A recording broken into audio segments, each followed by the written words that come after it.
सबसे पहले तो अगर कोई अनजान रिश्ता आता है तो उस अनजान रिश्ते के बारे में आपको पता करना है कि ये रिश्ता कहाँ से आया है, क्या करते हैं क्या नहीं करते हैं, इनका बैकग्राउंड क्या है।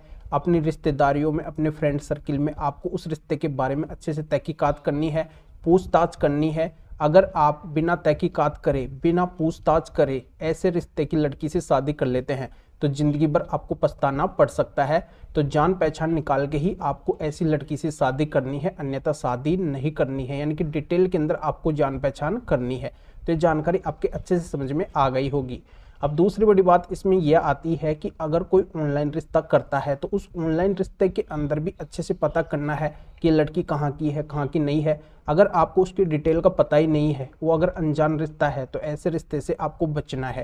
यानी कि ऐसी ऑनलाइन शादी भी आपको ऐसी लड़की से नहीं करनी है। तो ये जानकारी भी आपके अच्छे से समझ में आ गई होगी। अब इसमें तीसरी बड़ी बात आती है कि अपने से ज़्यादा पढ़ी लिखी लड़की से शादी नहीं करनी चाहिए, क्योंकि बहुत सी लड़कियां पति से ज़्यादा पढ़ी लिखी होती है, लड़के से ज़्यादा पढ़ी लिखी होती है और वो अपना एटीट्यूड दिखाती है, पति के ऊपर हुक्म चलाती है, पति को बात नहीं मानती है। तो ऐसे रिश्ते बहुत ज़्यादा बिगड़ते हैं। तो हो सके तो ऐसी लड़की से शादी करने से बचना चाहिए। अब चौथी बड़ी बात यह आती है कि अगर कोई लड़की लड़के से भी बड़े पद के ऊपर जॉब करती है, यानी कि लड़का जिस पद के ऊपर जॉब करता है उससे भी बड़े पद के ऊपर वो लड़की जॉब करती है, तो ऐसी लड़की से भी शादी करने से बचना चाहिए।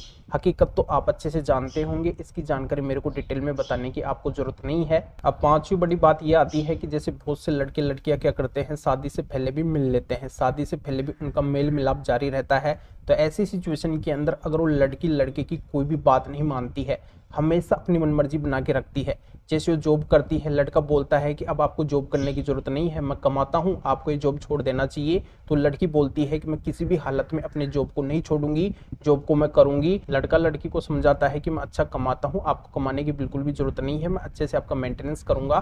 फिर भी अगर लड़की नहीं मानती है, बोलती है कि मैं आपको छोड़ दूंगी पर जॉब को नहीं छोड़ूंगी, और कई सारी बातों के अंदर लड़की अपनी मनमर्जी दिखाती है, हठकर्मिता दिखाती है, तो ऐसी लड़की से भी आपको भूल कर भी शादी नहीं करनी है।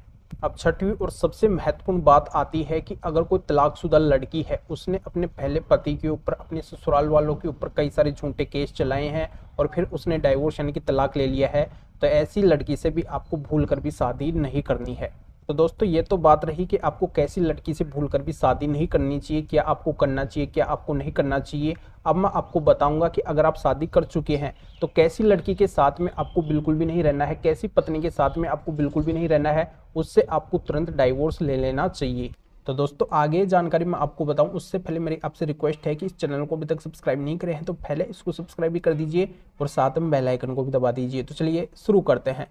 तो दोस्तों आप अगर ऐसी लड़की से शादी कर चुके हैं, वो आपकी पत्नी बन चुकी है, और वो पत्नी अगर रोज लड़ाई झगड़ा करती है, घर कलेश बना के रखती है, किसी की भी वो बात नहीं मानती है, हमेशा अपनी मनमर्जी बना के रखती है, सास ससुर का अपमान करती है, परिवार के अन्य सदस्यों का अपमान करती है, रिश्तेदारों का अपमान करती है, किसी की भी इज्जत नहीं करती है और हमेशा धमकियां देती रहती है, अपने मायके वालों के इशारे के ऊपर चलती है, हमेशा कॉल के ऊपर लगी रहती है, फोन के ऊपर लगी रहती है, कभी भी बात नहीं मानती है, तो ऐसी पत्नी से आपको दूर हो जाना है। यानी कि ऐसी पत्नी के साथ में आप कंटिन्यू नहीं कर सकते हैं, तो उससे आपको डाइवोर्स ले लेना है। दूसरा, अगर कोई पत्नी झूठे झूठे आरोप लगा के, झूठे झूठे एलिगेशन लगा के पति के परिवार के सदस्य, रिश्तेदार, इन सभी के ऊपर कई सारे झूठे केस चला रखी है, तो ऐसी पत्नी के साथ में भी रहना पॉसिबल नहीं है। उससे अगर आप अलग होना चाहते हैं तो बिल्कुल उससे डाइवोर्स ले सकते हैं। अब तीसरी और सबसे बड़ी बात आती है कि अगर कोई पत्नी बदचलन यानी कि एडल्ट्री के अंदर है तो उस पत्नी के साथ में भी रहना पॉसिबल नहीं है। उससे अगर पति डाइवोर्स लेना चाहते हैं तो बिल्कुल डाइवोर्स ले सकते हैं। तो ये जानकारी आपके अच्छे से समझ में आ गई होगी। अगर आपकी किसी भी तरीके की कोई भी कानूनी समस्या है, इस मैटर के अंदर आपको लीगल एडवाइस लेनी है या फिर किसी भी मैटर में लीगल एडवाइस लेनी है, तो स्क्रीन के ऊपर मेरे व्हाट्सअप नंबर शो हो रहे हैं, इसके ऊपर व्हाट्सअप मैसेज करके अपॉइंटमेंट बुक करवा के डायरेक्टली मेरे से कॉल के ऊपर बात कर सकते हैं। अपनी किसी भी तरीके की कोई भी कानूनी समस्या है तो उसका समाधान आप जान सकते हैं। तो इस वीडियो को लाइक कर दीजिए और शेयर भी कर दीजिए जो और लोगों तक भी ये जानकारी पहुंच सके। तो वीडियो देखने के लिए आप सभी का बहुत बहुत धन्यवाद।